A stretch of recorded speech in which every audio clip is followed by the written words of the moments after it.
Salam, selamat pagi sahabat terkasih. Hari ini kita akan belajar dari kehidupan seseorang yang sangat dekat dengan Tuhan Yesus, tetapi pernah tidak percaya kepadanya. Dia adalah Yakobus. Mungkin banyak orang berpikir, kalau hidup dekat dengan Yesus, pasti imannya kuat. Tetapi kenyataannya tidak selalu demikian.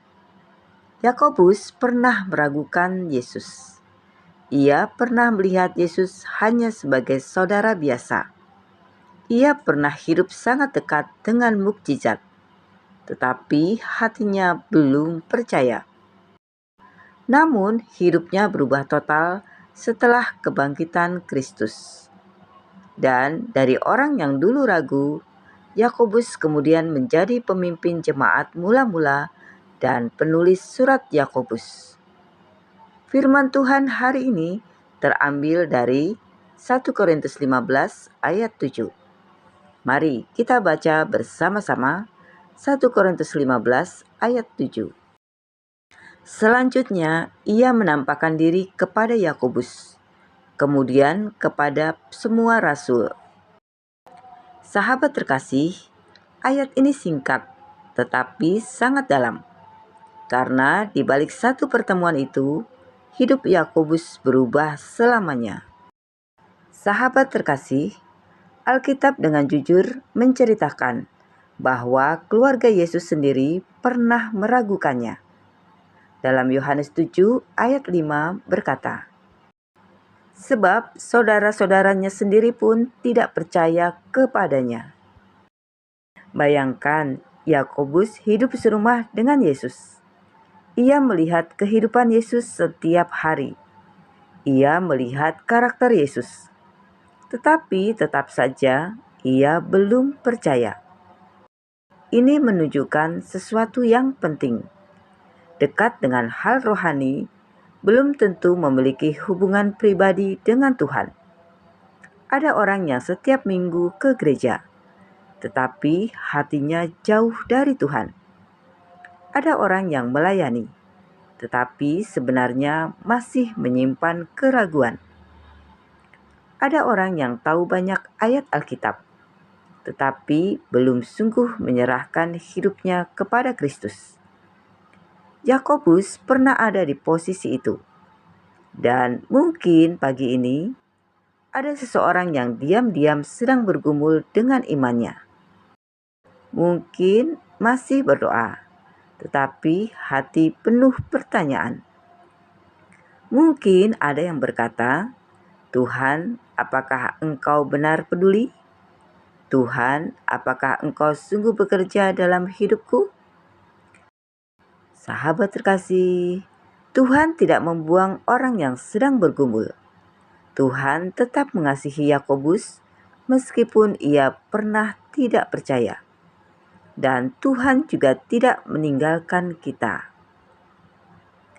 Yang luar biasa adalah setelah kebangkitannya, Yesus secara khusus menemui Yakobus. Sesudah itu, ia menampakkan diri kepada Yakobus. Kenapa ini penting? Karena Yesus tidak datang untuk mempermalukan Yakobus. Yesus datang membawa pemulihan. Inilah hati Tuhan. Ketika kita jatuh, Tuhan datang. Ketika kita ragu, Tuhan datang.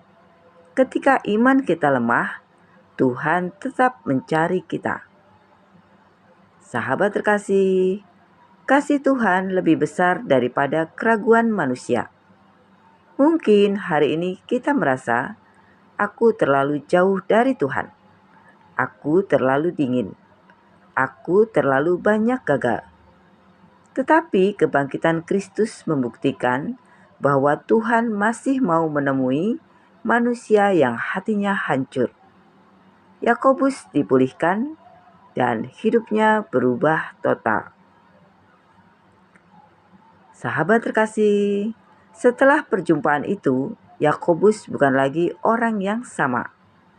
Ia menjadi pemimpin jemaat di Yerusalem. Ia dihormati banyak orang percaya. Bahkan ketika terjadi perdebatan besar di gereja mula-mula, suara Yakobus sangat diperhatikan. Dari mana perubahan itu datang? Bukan karena pendidikan, bukan karena jabatan, tetapi karena perjumpaan pribadi dengan Kristus yang bangkit. Sahabat terkasih, kekristenan bukan hanya agama. Kekristenan adalah hubungan dengan Yesus yang hidup. Dan satu perjumpaan sungguh-sungguh dengan Tuhan bisa mengubah arah hidup seseorang. Petrus berubah, Paulus berubah, Yakobus berubah. Sahabat terkasih, di sebuah gereja kecil ada seorang pria bernama Daniel. Setiap minggu ia datang ibadah, duduk di baris paling belakang, datang tepat waktu, pulang paling cepat. Sudah bertahun-tahun begitu. Orang-orang mengira Daniel adalah orang yang setia. Tetapi sebaliknya, ia datang hanya karena kebiasaan. Hatinya dingin. Ia kecewa karena Tuhan sejak istrinya meninggal karena sakit. Di dalam hati Daniel berkata, "Kalau Tuhan baik, kenapa hidupku seperti ini?" Ia tetap ke gereja, tetapi tidak lagi percaya sepenuhnya. Suatu hari pendeta membahas tentang Yakobus yang pernah meragukan Yesus. Daniel terdiam. Untuk pertama kali ia sadar. Ternyata orang dekat Yesus pun pernah ragu. Malam itu, ketika pulang, Daniel duduk sendiri di ruang tamu. Ia mulai berdoa lagi setelah sekian lama. Tidak ada suara dari langit, tidak ada mujizat besar, tetapi malam itu damai Tuhan memenuhi hatinya. Perlahan hidup Daniel berubah. Ia mulai membaca Alkitab lagi, mulai melayani lagi, dan beberapa tahun kemudian Daniel menjadi penguat bagi banyak orang yang sedang kehilangan harapan. Sahabat terkasih, Tuhan tidak mencari orang yang sempurna. Tuhan mencari hati yang mau kembali.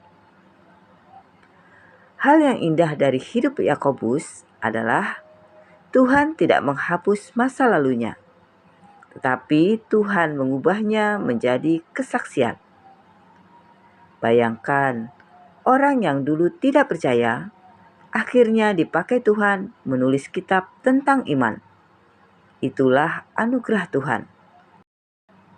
Sahabat terkasih, masa lalu tidak harus menentukan masa depan kita. Kegagalan kita bukan akhir cerita.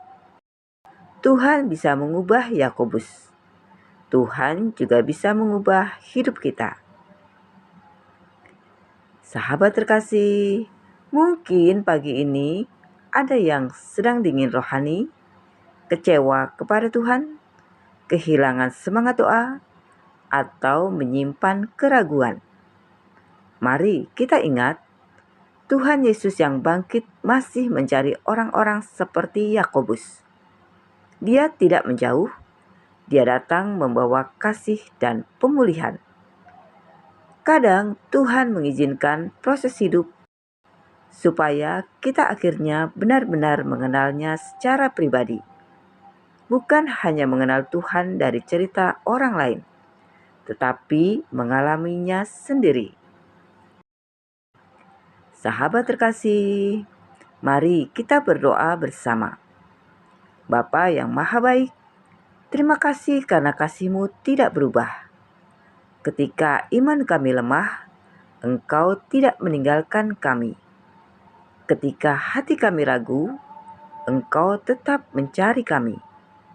Pulihkan setiap hati yang kecewa, kuatkan setiap jiwa yang lelah. Ajari kami mengenal-Mu secara pribadi seperti Yakobus mengenal-Mu. Biarlah hidup kami juga diubahkan dan dipakai untuk kemuliaan-Mu. Di dalam nama Tuhan Yesus Kristus, kami berdoa dan mengucap syukur. Amin.